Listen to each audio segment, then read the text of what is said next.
পটলের এই আইটেমটা প্রথম পাতে খেতে খুব ভালো লাগে, একবার বানিয়ে দেখো। এতে দিলাম সর্ষে আর একটা শুকনো লঙ্কা, একটা কাঁচা লঙ্কা ফোড়নে দিয়ে দিলাম। সর্ষের তেলেই বানাচ্ছি, আর সর্ষের তেলেই একটু বেশি তেল দিয়ে বানাতে হবে। পটলগুলো একদম ছোট ছোট কুচি করে কাটতে হবে। এগুলোকে একটু ভালো করে ভেজে নিতে হবে প্রথমে, ভাজাটাও যেন ভালো হয়, তবেই খাবারটা খেতে ভালো লাগবে। আমার শাশুড়ির কাছে এটা শিখেছিলাম আমি। আর শাশুড়ি বাদাম দিত, চিনেবাদাম ভেজে এর মধ্যে দিত। তো আমাদের যেহেতু খায় না, আমার হাজব্যান্ড খায় না, সেই জন্য আমি দিলাম না। খুব সিম্পল রান্না, অথচ প্রথম পাতে খেতে এত ভালো লাগে গরম ভাতে। এতে দিলাম নুন আর হলুদ পরিমাণ মতো। নুন হলুদ দিয়ে পটলটাকে ভাজবো ভালো করে। চিনিটাও দিয়ে দিলাম, এটা একটু মিষ্টি মিষ্টি হবে। এক চা চামচ মতো চিনি দিলাম। এবার এটাকে সুন্দর করে ভাজতে হবে। এটা আঁচটা কমিয়ে একটু ঢেকে ঢেকে ভাজলে ভাজাটাও ভালো হবে আর পটলটা নরম হয়ে যাবে।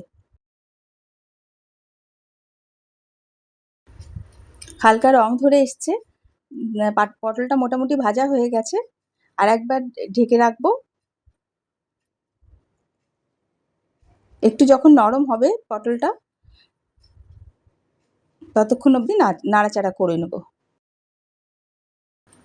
এবার এতে দেবো সামান্য জল, খুবই সামান্য, খুব বেশি জল দেওয়ার দরকার নেই। পটলটা যাতে একেবারে নরম হয়ে মিশে যায়, মাখা মাখা হয়ে যায়, সেই জন্য ওই জলটা দেওয়া। এতে দিলাম একটু গোলমরিচের গুঁড়ো, ঝালটার জন্য দিলাম। আর সর্ষের গুঁড়ো, সর্ষেটাকে ভেজে আমি রোস্ট করে গুঁড়ো করে নিয়েছিলাম। তোমরা যদি চাও সর্ষে বাটাও দিতে পারো এতে। আর জলটা দেওয়ার পরে তবে সর্ষের গুঁড়োটা দিতে হবে, যাতে ওই সর্ষে বাটার টেক্সচারটা ওতে এসে যায় আর টেস্টটাও এসে যায়। ব্যাস এটাই হচ্ছে এর মশলা, আর কিছু মশলা লাগবে না। এটা মাখা মাখা প্রায় হয়ে এসছে, মাখা মাখা আর তেল তেলে হবে জিনিসটা, ঝোল থাকবে না, জল থাকবে না একদম।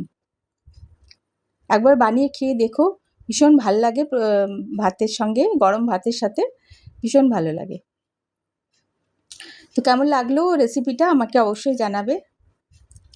আর ভালো লাগলে সঙ্গে থাকবে, লাইক শেয়ার কমেন্ট করতে ভুলবে না। আবার দেখা হবে ভিডিওতে কোনো, আর রান্নার ভিডিও হোক, অন্য কোনো ভিডিও হোক, আমি দিতেই থাকবো। তো সঙ্গে থেকো, সবাই ভালো থেকো, সুস্থ থেকো।